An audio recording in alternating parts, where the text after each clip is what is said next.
Rain moved fast across the gray sky as Emma Carter sat alone in her small Portland apartment, the kind of place that still smelled faintly of fresh paint and new beginnings, yet already felt heavy with worry, because rent was almost due and the numbers in her notebook refused to change no matter how many times she checked them, and as the sound of cars rushing through wet streets echoed outside, she held an envelope that had arrived that morning, plain and thin, but powerful enough to tighten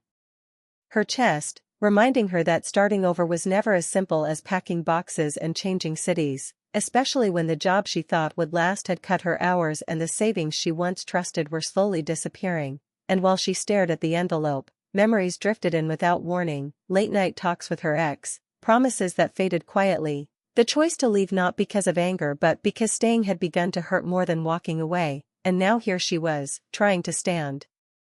on her own again, telling herself that struggle was temporary, that strong people always find a way, even as doubt whispered that strength sometimes needed help, and just as she pushed the envelope aside, hoping to escape the thought for a moment, a knock echoed through the apartment, sharp and unexpected, making her heart jump, and when she opened the door, she found Daniel Brooks standing in the hallway, her landlord, holding a folder and wearing the same calm expression he always carried.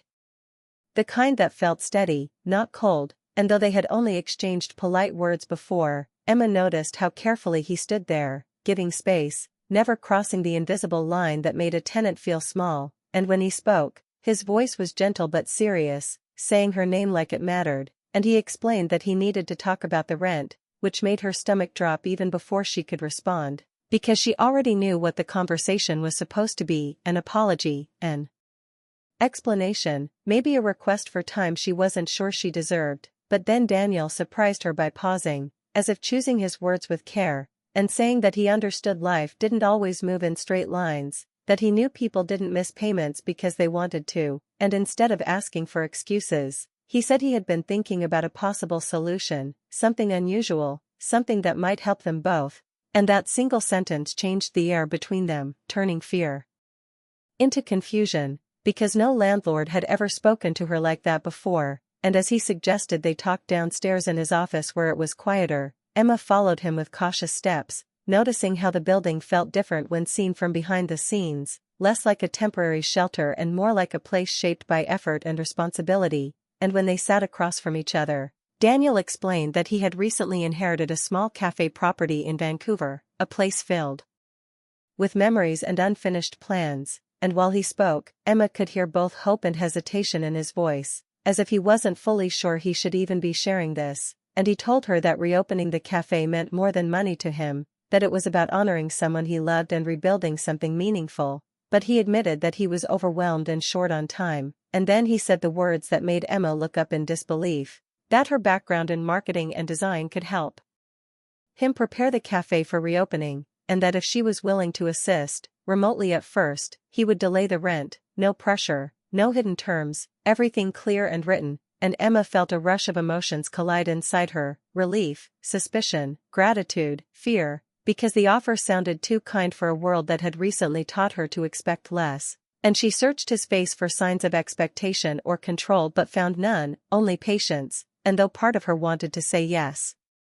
immediately, another part warned her that mixing work, housing, and trust could blur lines that should stay clear. And so she asked for time, her voice steady despite the storm inside her, and Daniel nodded without disappointment, telling her to take all the time she needed and reminding her that no matter her choice, she was respected. And when she returned upstairs, Emma leaned against the door, breathing deeply, aware that nothing had been decided yet but everything had already changed, because for the first time since arriving in the city, she felt seen not as a problem to be solved, but as a person with value. And as the rain continued to fall outside, washing the streets clean, Emma realized that the envelope on the table no longer felt like an ending, but like the beginning of a path she never expected to walk. The next morning arrived too quickly, and Emma woke with her mind already racing, because Daniel's offer had followed her into sleep and refused to fade, and as she made coffee and watched the steam rise, she replayed every word, every pause, trying to decide whether the plan was a lifeline or a risk dressed in kindness, and instead of hiding from the thought, she opened her laptop and reviewed her old work, campaigns she had once been proud of, ideas that reminded her she still had something to offer, and by noon she found herself downstairs again, not because she had decided, but because uncertainty felt heavier than fear, and when Daniel opened the office door, he looked surprised but not impatient, inviting her in with the same calm presence. And Emma spoke quickly, explaining that she needed clarity before trust, asking how long the delay would be, how the work would be defined, how they would keep things professional, and Daniel answered without hesitation, saying he wanted everything written, fair, and limited, 3 months of delayed rent, clear tasks, and full freedom for her to stop if it felt wrong. And as he spoke, Emma noticed how careful he was not to overstep, how he leaned back instead of forward, leaving space where pressure could have been, and he shared more about the cafe in Vancouver, how it had once been a warm place where neighbors gathered during rain and snow, how his aunt had believed that simple food and kind conversation could hold a community together, and as he described it, Emma could almost see the worn wooden tables and soft lights, and something inside her stirred, not just because she needed the help, but because she understood what it meant to rebuild something after loss, and still, she voiced her final concern, that people might talk, that others might misunderstand the arrangement, and Daniel nodded, saying he had thought about that too, and that transparency was the answer, that nothing about the plan would be hidden or vague, and that her comfort mattered more than convenience, and in that moment, Emma realized the offer was not about power, but partnership, and she agreed, not with excitement but with careful hope, and they shook hands, a simple gesture that carried weight, and within days, her life shifted into motion, because emails replaced worry and planning replaced fear, and Emma spent hours reviewing floor plans, drafting brand ideas, and researching the Vancouver neighborhood, and Daniel checked in regularly but never hovered, trusting her process, and their conversation stayed focused, efficient, yet something subtle grew between the lines, a shared rhythm, a respect built through collaboration, and as Emma worked late one evening, she realized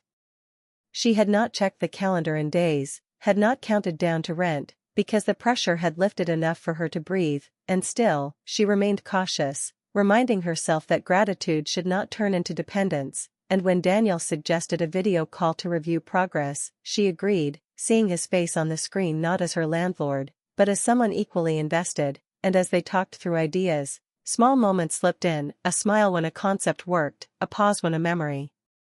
surfaced, and though neither spoke of it, both felt the lines between roles gently bending, not breaking, and when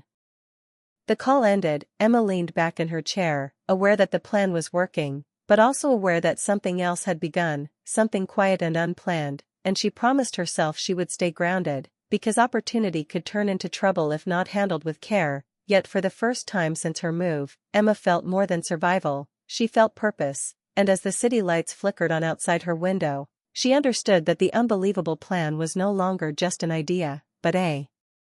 bridge leading her forward. Step by careful step weeks moved quickly, and what began as a simple work plan turned into a steady rhythm that filled Emma's days with purpose, because every morning brought new messages, sketches, and ideas, and every evening ended with progress that felt real, not imagined, and the cafe slowly took shape through screens and shared documents, while conversations grew longer without either of them planning it, because after discussing layouts and menus, they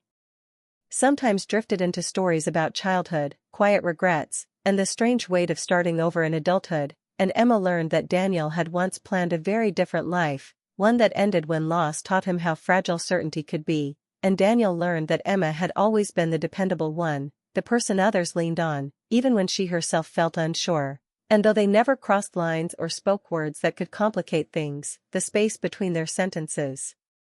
began to carry feeling, and Emma noticed how Daniel always asked before scheduling calls, how he respected her time, how his trust made her want to give her best work, and Daniel noticed how Emma brought warmth into every idea, shaping the cafe not just as a business, but as a place where people might feel welcome. And late one night, as rain returned to Portland, Daniel shared that he would need to travel to Vancouver soon to handle permits and inspections, and without pressure, he invited Emma to join him if she wanted, saying it might help to see the space in person, and Emma hesitated because travel felt like a step forward she had not planned for, yet curiosity and confidence pushed her to agree, and when she arrived in Vancouver days later, standing beside Daniel in front of the quiet storefront, she felt something shift, because the place felt familiar even though she had never been there before, and as they walked inside, sunlight filtered through dusty windows, and Emma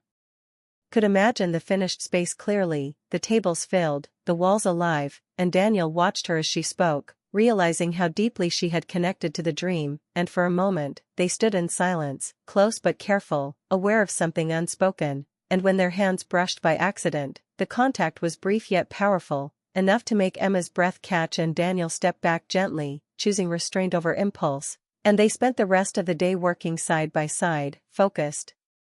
professional, but changed, because once something is felt, it cannot be unfelt, and that night, over a simple meal, they talked honestly about boundaries, agreeing that respect mattered more than emotion, that neither owed the other anything beyond what was already promised, and this honesty made the feeling stronger, not weaker, because it removed fear and left choice, and when Emma returned to Portland, their calls continued, now layered with a deeper understanding, and Emma noticed how Daniel checked in not just about work but about her well-being, without expectation, and Daniel noticed how Emma's voice carried more confidence, how she spoke of the future without hesitation, and as opening day approached, pressure increased but so did trust, and Emma found herself working harder than ever, not from obligation, but from belief, and when doubts crept in, she reminded herself that whatever happened between them emotionally, she was building something she could stand on alone.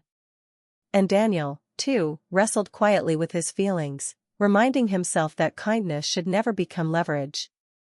That care should never come with strings, and when the final preparations were complete and the cafe was ready, both felt proud but uncertain, because success had drawn them closer, and closeness required decisions, and as Emma stood in her apartment one evening, looking at the rent receipt she would soon be able to pay in full, she understood that independence had returned to her hands. Yet her heart was now tied to a story she had not expected, and across the border, Daniel locked the cafe doors after a long day, knowing that what began as a plan to solve a problem had quietly grown into something meaningful, something that would soon need to be faced honestly, because some connections do not ask permission before becoming real, they simply wait for courage to meet them. The opening day arrived with a quiet rush that felt unreal, because after weeks of planning, calls, revisions, and careful choices, the cafe finally came alive, and as the doors opened in Vancouver, warm light spilled onto the street and people stepped inside with curious smiles, and Emma stood near the counter watching everything move as it was meant to, hearing cups settle, soft music play, and conversations begin, and for the first time in a long while, she felt proud without fear following close behind, because she knew she had earned this moment, and when Daniel caught her eye across the room, there was gratitude there, deep and steady, not loud, and they shared a look that held everything they hadn't said yet, and as the day passed smoothly, Daniel introduced Emma as his partner in the project, not in a way that blurred lines, but in a way that gave her full credit, and that mattered to her more than praise, because it showed respect, and later that evening, when the last customer left and the door closed, silence settled gently instead of heavy, and they sat at a small table, tired but satisfied, and Daniel spoke first, saying that the plan had worked better than he ever expected. Not just for the cafe, but for himself, because it reminded him that rebuilding did not have to be lonely, and Emma listened, feeling the weight of her own journey shift into something lighter, and she told him that she would be returning to Portland soon, that she had enough saved now, that she would pay the delayed rent in full, because she needed to stand on her own again, and Daniel nodded without hesitation, saying he never doubted she would, and there was relief in his voice, because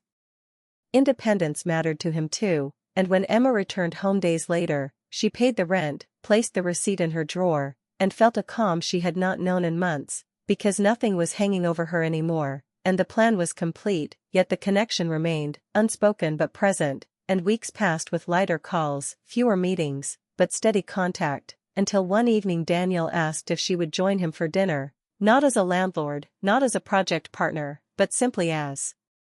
herself, and Emma paused before answering, not because she was unsure, but because she wanted to choose freely, and she agreed, and when they met, there was no pressure, only ease, conversation flowing without effort, laughter coming naturally, and they spoke openly about what they wanted and what they did not, agreeing that neither owed the other the past, that whatever grew between them would do so slowly, honestly, and without obligation, and Emma realized that what had drawn her to Daniel